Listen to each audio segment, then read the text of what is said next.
Umabot sa loob yung ice.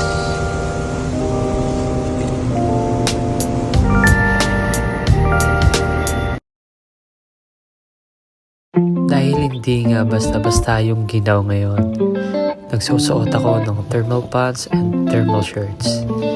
At etong uniform na mga sinusuot ko, second layer pa lang yan. Itong medyas, makapal na to, yung isang medyas na yan. Pero hindi kakayanin kung isa lang. Dalawang medyas yung sinusuot ko sa ganitong panahon. Kasi kailangan nating manigurado, no? Dahil na-experience ko kasi nung nakaraan na napakaginaw at nasa labas ako, isang medyas lang yung sinuot ko. At 20 minutes akong nagantay ng bus at hindi ko na talaga maramdaman yung tenga ko at yung paa ko ay napakasakit na. At eto yung pangatlong layer na sinusuot ko. Eto yung binigay sa amin ng aming company, no? At yung panguli at pang-apat, eto na yung winter coat ko. Medyo makapal na to at komportable na tayo kasi minsan 5 layer yung sinusuot ko. At yung itim na nilagay ko sa leeg ko, yun din yung pang cover ko sa aking mukha, no? Kasi pag wala kang cover sa mukha mo na napakaginaw, talagang hindi mo kakayanin, no? Kasi pwedeng dumugo yung ilong mo sa sobrang ginaw or masakit talaga pag mapasok yung ginaw sa ilong mo mismo na wala kang cover. Kung makikita nyo, no, marami na siyang parang dust ng snow. Can you imagine na kung wala akong cover, lahat yan malalangkap ko.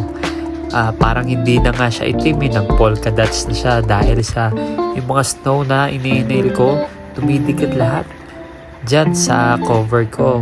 So, grabe, pag wala kang cover, talagang papasok lahat yan sa ilong mo at napakasakit. So, sa oras na to, medyo komportable tayo sa ating suot dahil complete gear tayo. May gloves, winter boots, pants, and coat, at may cover sa ilong, no? So, medyo kayang-kaya na yung weather na negative 30 to 35.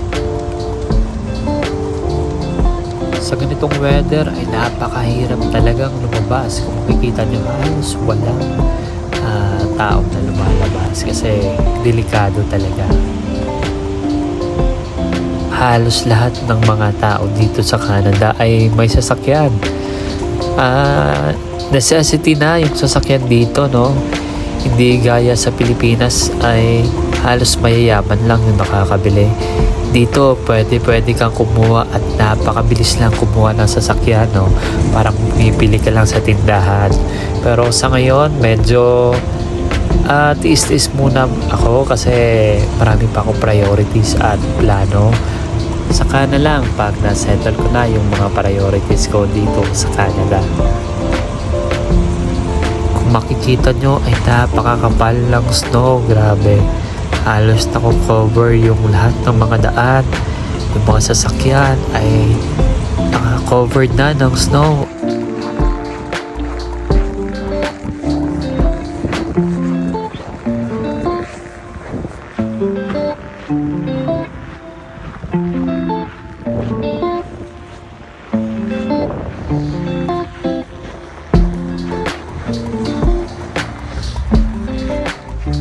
So ayos yung binila natin, oh. Yung binila natin ganito. Hindi ko alam ang tawag nito. At yung gloves. Ayos. Today is negative 31. Grabe. Mas maginaw kahapon pero halos komportable na ako. Kasi hindi pa ako nakabili kahapon ng ganito at quality na hindi ko alam ang tawag. At yung quality ng gloves. Tsaka yung quality na winter pants din. So nakabili na tayo sa negative 31 o 35. So far kayang-kaya. At hindi masyadong mahangin ngayon. Po kasi grabe yung hangin eh. Kaya kahit negative 21 lang siya o 18, ramdam ko talaga. Ngayon, negative 31 pero kayang-kaya.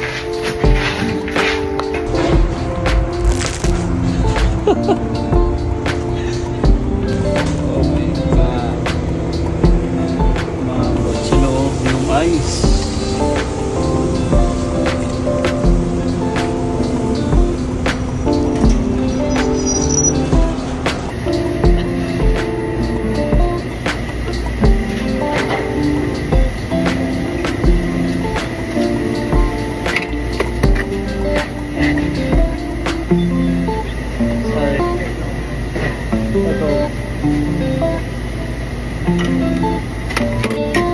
I see.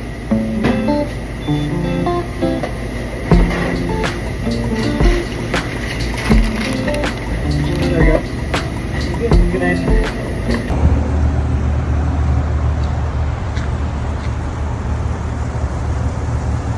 Wow! Whew. Grabe. Grabe. Paano ako makakauwi nito? Wow. Di basta-basta.